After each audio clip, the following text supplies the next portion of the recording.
लिखा है यहां अन्य जाति के लोग बहुत आते थे और यहीं से सुसमाचार भी बहुत फैला। किसके द्वारा? पौलुस के द्वारा।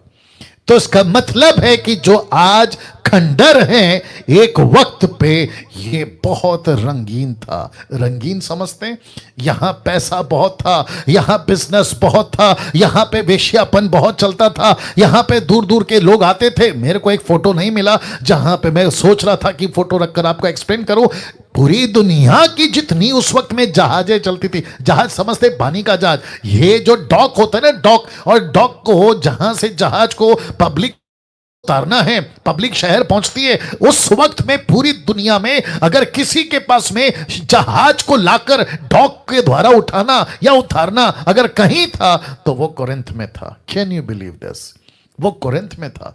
तो पब्लिक पूरी दुनिया की यहां इकट्ठा होती थी अपने कारोबार को करने के लिए, और जिसके चलते पौलुस को पता चला मैं ऐसा शहर को ढूंढूंगा जिसको कहते हैं कोरिन्थ, जिसको कहते हैं कोरिन्थियो। तो सुसमाचार यहां से फैलेगा। क्यों? मैं आपको वापस बता देता हूं, क्योंकि पब्लिक यहां बहुत आती थी। और पब्लिक यहां क्यों आती थी? कहती थी कि यहां पे कारोबार बहुत अच्छा है, यहां पे बिजनेस बहुत अच्छा है। जैसे लोग अमेरिका जाते हैं, अदर कंट्रीज में जाते हैं और कहते हैं वहां पे बिजनेस करेंगे, खूब पैसा कमाएंगे, वैसे ही उन दिनों में कोरिन्थ था।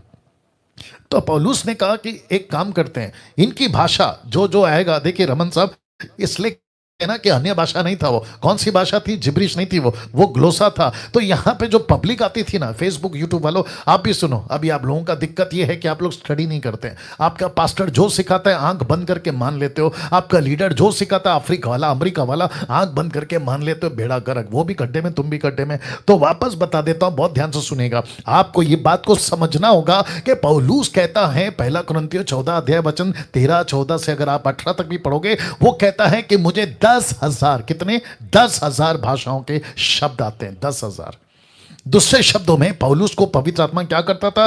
तू कोरिन्थ में काम कर पौलुस, लेकिन मैं तुझे लैंग्वेज दूंगा। बोला प्रभु आज एक शिप आ रहा है, आज एक नया शिप आ रहा है, पता नहीं कौन से कंट्री के लोग हैं, उनकी भाषा मुझे चाहिए। टक करके प्रभु देता था, वहां की कलीसिया को देता था, वहां के पास्टर को देता था, वहां के लीडर को मैं एक एक चीज रखूंगा। आज वक्त का ध्यान रखिएगा, मेरे साथ में चलिएगा, ठीक है ना?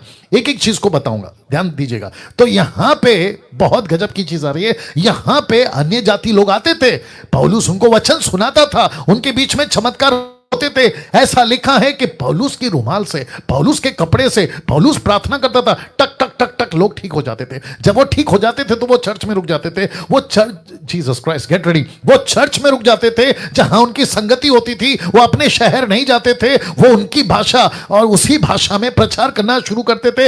ऐसे करते करते करते तब पौलुस ने कहा अब इतनी भाषा हो गई है कि बिना किसी अनुवाद के समझ ही नहीं सकते। इसलिए उसने लिख दिया पहला कुरिन्थियों 14:2 में कि तुम ऐसी भाषा में बात करते हो जिसको कोई नहीं समझ सकता सिवाय पवित्र आत्मा के या परमेश्वर के। अब आई बात समझ में? और ऐसे करके ये सेवा करता था।